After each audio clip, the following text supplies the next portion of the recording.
The Galaxy S26 Ultra benchmarks just surfaced, and they show Snapdragon absolutely dominating once again. On paper, it's crushing both Exynos and even Apple's latest chip. But here's why this matters right now. Samsung isn't just chasing benchmark wins. They seem to be repositioning the Ultra as a full creator device, not just a powerful phone. Let's break it down. Starting with performance. The leaked scores show single-core performance hitting 3,852 and multi-core reaching 11,738.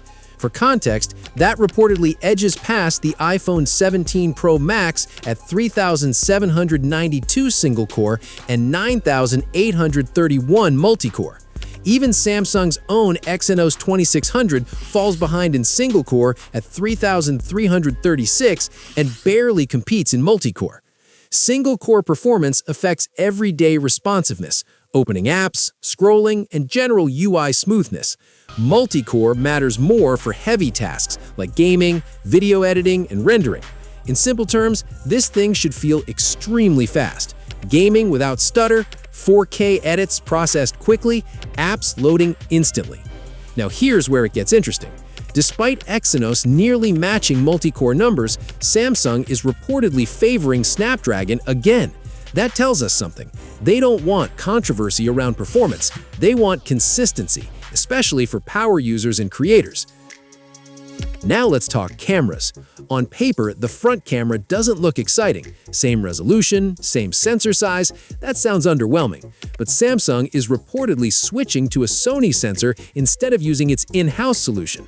That could mean better dynamic range, which is the difference between blown-out highlights and natural lighting. Skin tones could finally look realistic instead of overly processed.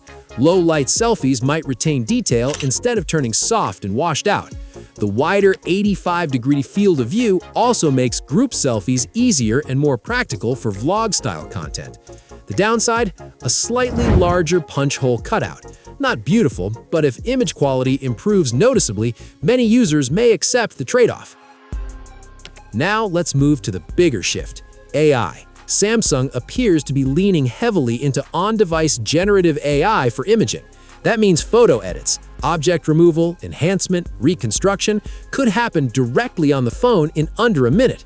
For creators, that's huge. Faster workflow, fewer apps, less dependency on external software. But Samsung isn't stopping at visuals. Audio is getting a serious upgrade too. One UI 8.5 reportedly brings 24-bit Bluetooth audio. Most current devices cap at 16-bit. Moving to 24-bit increases dynamic range, meaning cleaner, quiet sections and more headroom for loud peaks without distortion. Even more interesting, support for dual Bluetooth microphones with independent gain control directly from the notification panel. That means two wireless audio sources recording separately without needing a dedicated receiver. For mobile creators, that turns the Ultra into a compact broadcast setup. Finally, the software refinements.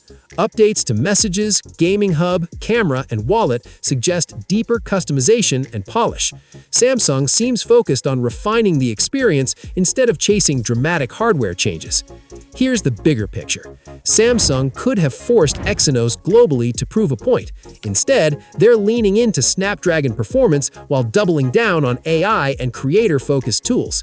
That suggests a shift in philosophy. Phones aren't just communication tools anymore. The S26 Ultra isn't just about benchmark bragging rights. The performance enables creative freedom. That's the real story.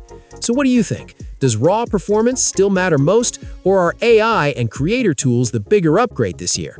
If you found this breakdown helpful, make sure to like the video and subscribe for more tech updates. Drop your thoughts in the comments, especially if you're considering upgrading. I'll see you in the next one.